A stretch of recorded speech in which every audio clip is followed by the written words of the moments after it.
Welcome to Diaspora Empire TV, where every story matters. Today we are joined by a special guest from Kenya. He is a rugby coach, one of the club here in Belgium. He will share with us his journey in sport and also how he is chasing dreams in Europe. Watch till the end so that you won't miss any part of this conversation. If it's your first time on this channel, consider to subscribe, like, comment and share to get the updated of every story. If you also have a story worth of sharing to build our society, reach out to us. Mr. Hosea, good afternoon and karibu sana at Diaspora Empire TV. Asante sana. Thank you for inviting me. Yeah. Can you introduce yourself and tell us about your journey from Kenya to Belgium now? So my name is Hosea Jesse Ngesa. I have been living in Belgium for 4 years. Yeah. I came to Belgium through school. So I was working in Kenya and then I decided to seek something new because I felt like I was stagnating in my roles in Kenya. So I decided to venture into something new and I looked for a school and I came to study. And then while studying, then I started doing the things that I like, and one of them was rugby. So I started playing. And then over time I finished school, I started working as well. And because now I'm in the later stages of my playing career, I also started venturing into coaching. Okay. Yes. So you came here as a student in the university? As a university student? Yes. Okay. Then after the school, you started working. Okay. As far as I know, Kenya is a multicultural country. How has your culture background shaped your identity abroad? Well, I think living in Kenya has prepared me for a world of diversity because first of all, I've grown up and studied in different locations in Kenya. Okay. So that also led me to interact with very different people. Each town is very different from the other. Like if you go to Nairobi, the capital, it's different when you compare to, let's say, if you go to Kisumu, it's a different energy over there. Okay. So I studied in where it was predominantly people from the Kalenjin community. Okay. Then I studied in Luo Nyanza. Yeah. Then I've also studied in Nairobi, so it led to a lot of interactions with different people. So coming to Belgium, I feel like I'm adapted to meeting new people and finding new connections and finding similarities, because what you also realize is people are the same at the end of the day. We are different in terms of our upbringing, but in the end we are just people, we are the same. Yeah, we are the same, of course. Yeah. Okay. So how did you get into rugby and what inspired you to become a coach? I started rugby in high school. Yeah, in Kenya, back in Kenya. Yeah. In our school, it was mandatory for you to participate in extracurricular activities. Okay. So in the beginning, I was in drama. Yeah. But then after 1 year, I wanted to try something new. And there's this rugby coach. His name is JJ Masime. Okay. When he saw me, he was like, you're a big boy, you should come to the pitch. Okay. So I was a bit scared to play the game then. But then when I started meeting friends, we used to play just for fun. It was not like in an organized school team. And then one day we just crossed over and started now participating in the school team.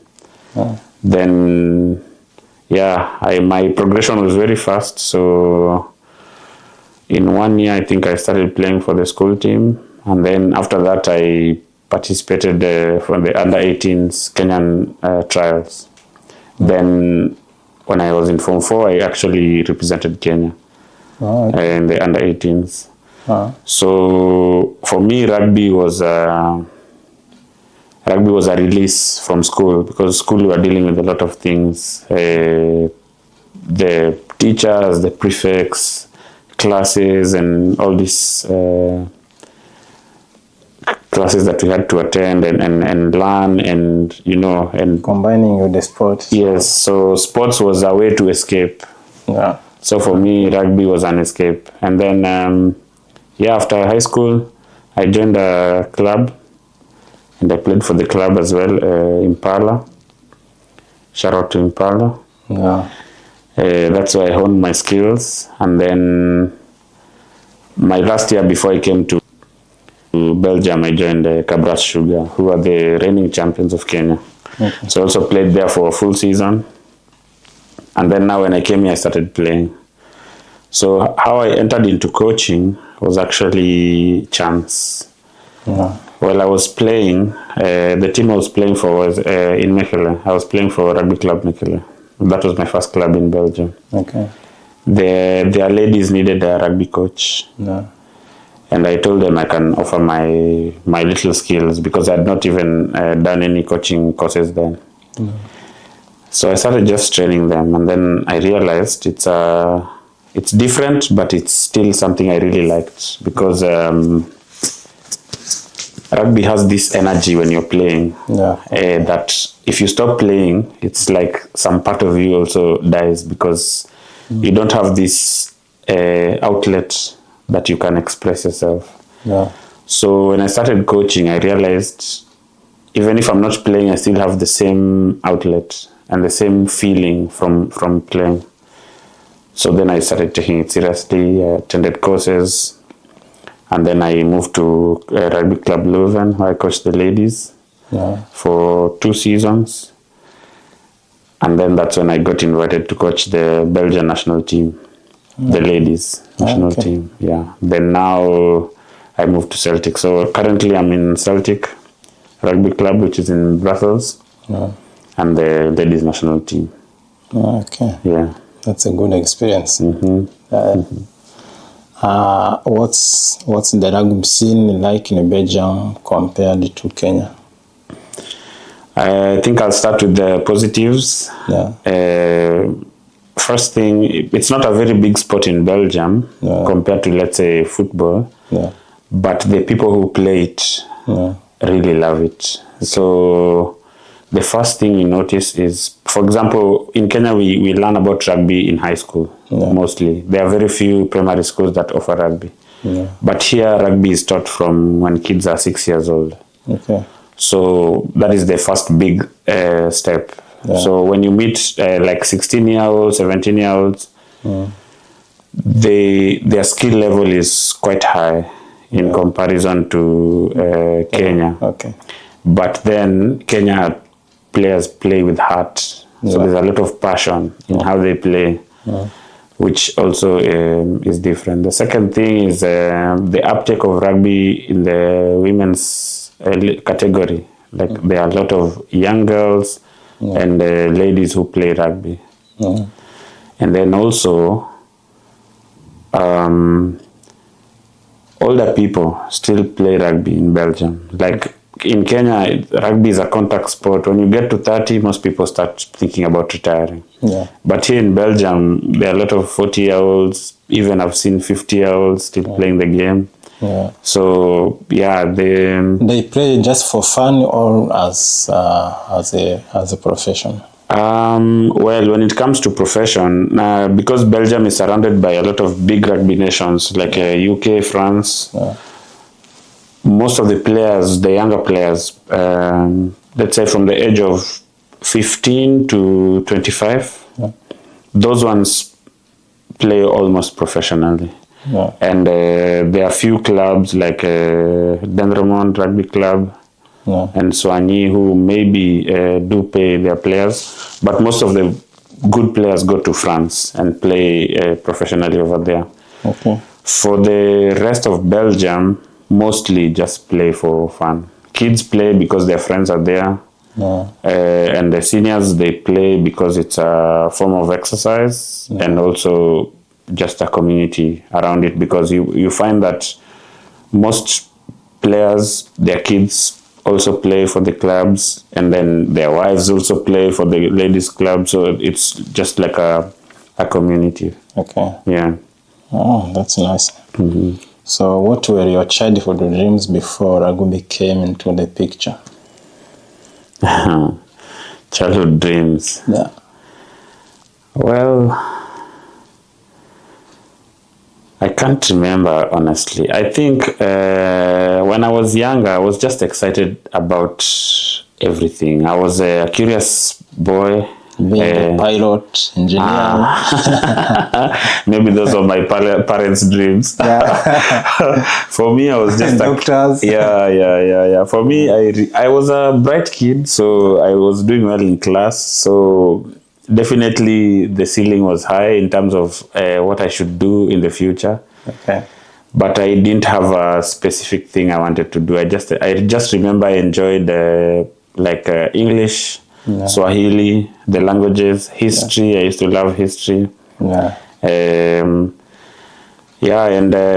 then also just interaction with people. So I had not decided what I wanted to do, but I remember when I played rugby, and then when I joined the school team and the national team, that's the first time I was like, this is something I would like to do, like, professionally. Okay. But then I was not in that environment where I could make it professional. Yeah, I understand. So I took it as serious as a professional would. Okay. But then I knew this will not be my life. So take you nowhere. Exactly, as they say in back home. Yeah. So I had to focus on my books as well, and rugby was the side thing. Okay. Yeah.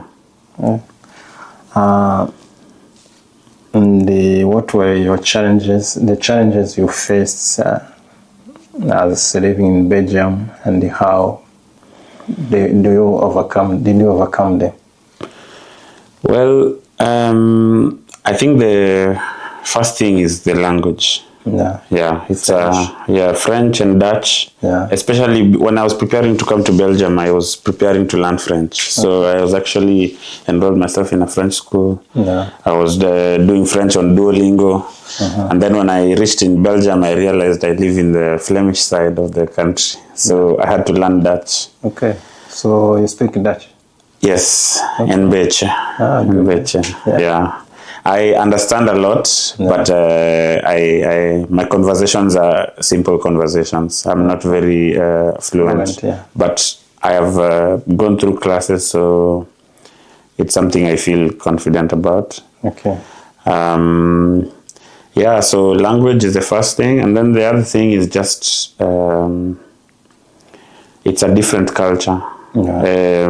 In Kenya, we are more, especially me where I lived, we were, it was a very community-based kind of place. You knew everyone, you talked to everyone, you spent time with everyone, you could eat, share, if you needed something, you'd ask someone. But here, you might not even know your neighbors, or the most you just say is hi. So the interactions is less, and I think the biggest one is the community. You don't have your friends. No. And once you're over 30, it's not easy to make friends as well. That's very hard, eh? It's quite hard, yeah. Okay. Everyone is on the move. Everyone has their own community already. So for you to come in as an outsider and get a chance, it's not easy. Yeah, the integration process is always difficult. Yes. So how do you stay connected to your Kenyan roots or to your culture? Okay, first thing is food. When I cook food, it reminds me of home. My mom really likes to cook for us. So when I cook, I remember, it reminds me of the experiences I've had and the food, and I also connect with her, like I ask her for recipes and stuff. So that's something I enjoy. At least now with the internet, like You can call back home and talk to your people. You can FaceTime and look at each other. WhatsApp. Yeah. And simple things like sometimes even just sending memes to each other to stay connected. Yeah. Yeah, but for me, home right now is my wife. So I live with my wife. So she's everything that reminds me about home. So she's a Kenyan wife. Yeah, my wife is from Kenya as well. So Okay. she encompasses what home is in my life right now. Oh, that's great. Did you face like any cultural shock while arriving in Belgium? No, not really, because for me, having like told you, Kenya is a multicultural environment. Yeah. I've always been going to different places. Okay. I am a Luo, Yeah. but I have lived with in areas where it's predominantly Kikuyu, predominantly Kalenjin, a bit in the coast. My first university experience was in Uganda, so Okay. I've interacted already with different types of people, so I kind of know what I need to do. But what helped me the most was rugby, because when I came here, I had no friends, which is obvious. So my first friends were the people from my class, who at least you could ask questions. You have something in common, the courses you're doing, so you can talk to them about the courses. Yeah. But then immediately I stepped on the rugby pitch, and they could see my quality. Then that made me get friends instantly. Okay. Yeah. And what role does sport play in building bridges between cultures?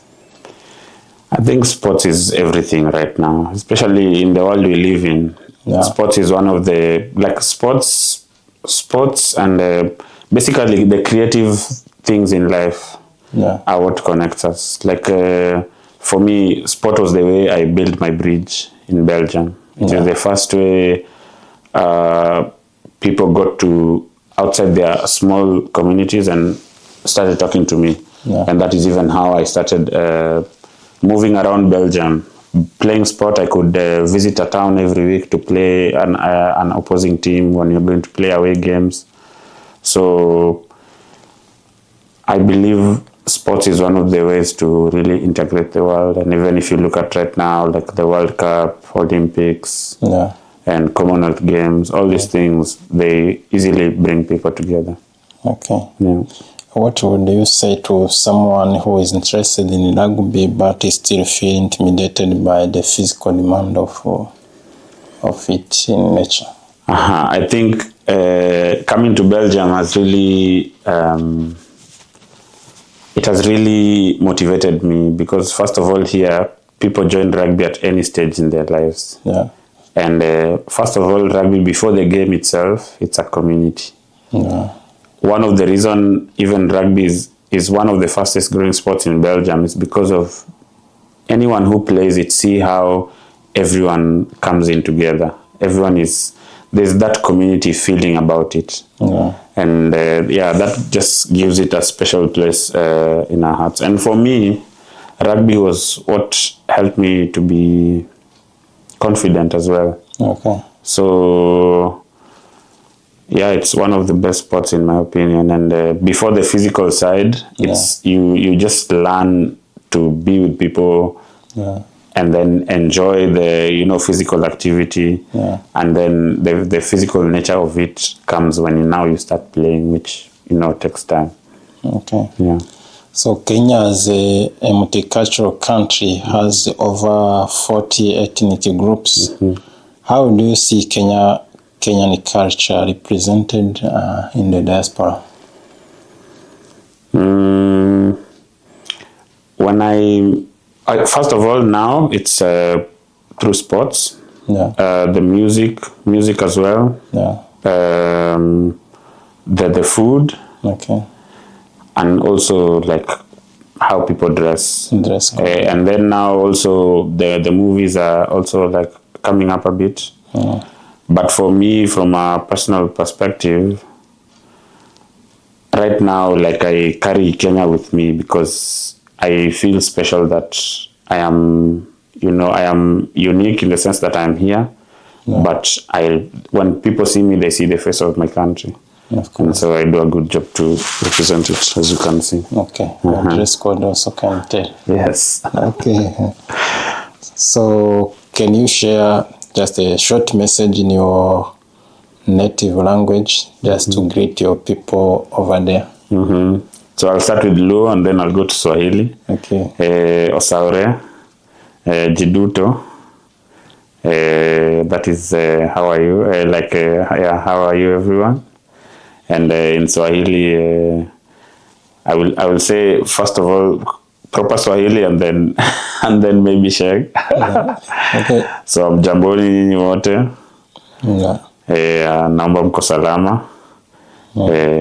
Niko hapa ku-represent country yenu. Na wakumbuke kusubscribe for more update. Exactly. So guys, we meet in the comment section. You tell us the meaning of the Swahili sentences which he said. Many young people are passionate about sports but lack access and opportunities to go professional. What can you tell to them? Just especially now with social media and everything, reach out and try. Yeah. Then everything else starts from there. So they have to try. Keep and try. Don't be afraid to try. Don't be afraid to fail. Yeah. The brave ones are the ones who succeed. For sure. Yeah. What differences do you see between Belgium and Kenya when it comes to opportunities, especially in terms of sport, education, or career development? I think just the range of the things you can do, and also the biggest difference I see is, for example, from where I come from, Kenya. Yeah. The opportunities are few, and the people who want them are many. Okay. So it's a struggle for anyone to come into opportunity. Yeah. That helps us because then for you to get something, you have to be the best. Okay. But also the fear of failing either motivates or keeps many people out, because there is no threshold that holds you. But when you see Belgium, everyone has the systems have taken care of the people. Yeah. So people can try things because there's a system that supports them. Yeah. So if they fail, they're not going all the way to zero. Yeah. They can pick themselves up and try again. Okay. But for us, where we come from, it's very hard. The climb can be high, but the fall will also be relatively low. So that is the biggest difference I can say. Okay. What can you say to Kenyan G and Z? Yeah.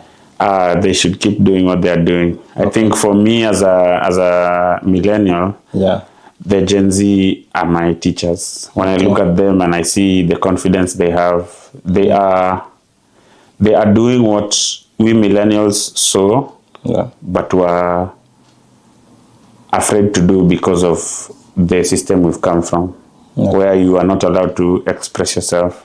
But the Gen Z, they're expressing themselves, and I wouldn't even give them advice. I would just say I support them in every way of what they're doing. Okay. Yes. That's good for them and for you. Yeah. And how do you see the future of Kenyan youth in terms of sport and beyond? I think the future can be bright. Because the talent and the opportunities are growing.